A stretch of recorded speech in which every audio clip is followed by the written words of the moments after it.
අපි සමහර වෙලාවට කියනවා මේ ඔයාට විතරයි පුළුවන් මට උදව් කරන්න. ඔයාට විතරයි මේක තේරුම් ගන්න පුළුවන්. ඔයාට විතරයි මේ ප්‍රශ්නේ විසඳන්න පුළුවන්. අපි කොහොමද ඔයාට විතරයි මේ දේ කරන්න පුළුවන් යම් ක්‍රියාවක් කරන්න පුළුවන් කියලා අපි කියන්නේ ඉංග්‍රීසි වලින්. ඔයාට විතරයි අදහස දෙන්නේ only you කියන වචන දෙකෙන්. only you. ඔයාට විතරයි මේ දේ කරන්න පුළුවන්. නැත්නම් ඔයාට විතරයි මේක කරන්න පුළුවන්. only you can do this. only you can do this. ඔයාට විතරයි මේක කරන්න පුළුවන්. ඔයාට විතරයි පුළුවන් මට උදව් කරන්න. ඔයාගේ යාළුවෙක් හම්බෙලා ඔයා කියනවා මචං ඔයාට විතරයි පුළුවන් මට උදව් කරන්න. only you can help me. only you can help me. ඔයාට විතරයි පුළුවන් මාව තේරුම් ගන්න. ඕකේ ඔයා ලොකු ප්‍රශ්නවල ඉන්නවා. ඉතින් ඔයාගේ ප්‍රශ්න ගිහිල්ලා තව යාළුවෙක් එක්ක කතා කරන්න හදනවා. එතකොට ඔයා කියනවා ඔයාට විතරයි පුළුවන් මාව තේරුම් ගන්න. only you can understand me. only you can understand me. ඔයාට විතරයි පුළුවන් මාව තේරුම් ගන්න. ඔයාට විතරයි මේ ප්‍රශ්නේ විසඳන්න පුළුවන්. ඔයාට ලොකු ප්‍රශ්නයක් තියෙනවා. එතකොට එහෙම නැත්නම් ඔයාලගේ ගමේ ලොකු ප්‍රශ්නයක් තියෙනවා. කෙනෙකුට ගිහිල්ලා මේ ප්‍රශ්නේ විසඳන්න පුළුවන් කෙනෙකුට ගිහිල්ලා කියනවා ඔයාට විතරයි මේ ප්‍රශ්නේ විසඳන්න පුළුවන්. ඔයාට විතරයි only you can solve this problem. only you can solve this problem. ඔයාට විතරයි මේක පැහැදිලි කරන්න පුළුවන්.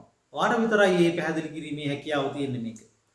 only you can explain this. ඔයාට මෙහෙම කරන්නත් පුළුවන්. ඔතෙන්ට in details කියලා කොටසක් ඇඩ් කරන්නත් පුළුවන්. පහුගිය දවසක මම ඔයාලට in details කියලා දුන්නා. only you can explain this in details. only you can explain this in details. ඔයාට විතරයි මේක විස්තරාත්මකව පැහැදිලි කරන්න පුළුවන්. නැත්නම් විස්තර ඇතිව පැහැදිලි කරන්න පුළුවන්.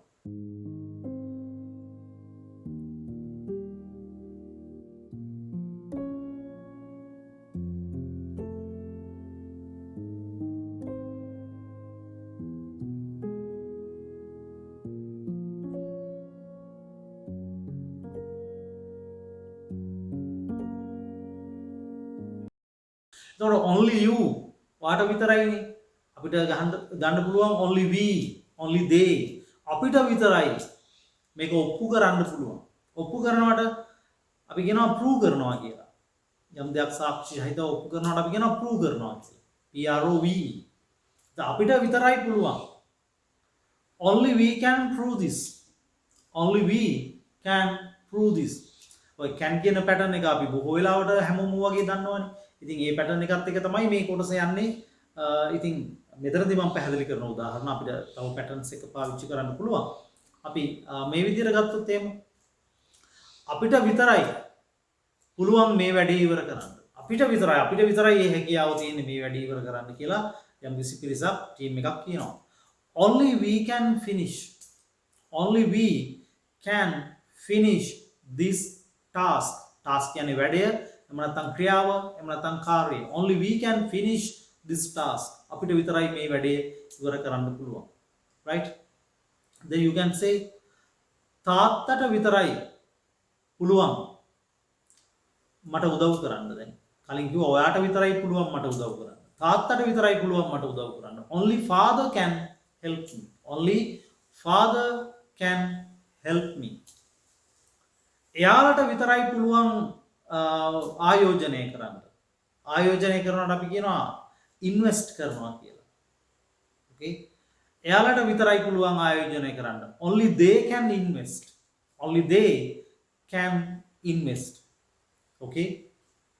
අපි හිතමු මෙහෙම එයාලට විතරයි පුළුවන් මේ ව්‍යාපාරය තුල නැත්නම් මේ ව්‍යාපෘතිය තුල ආයෝජනය කරන්න.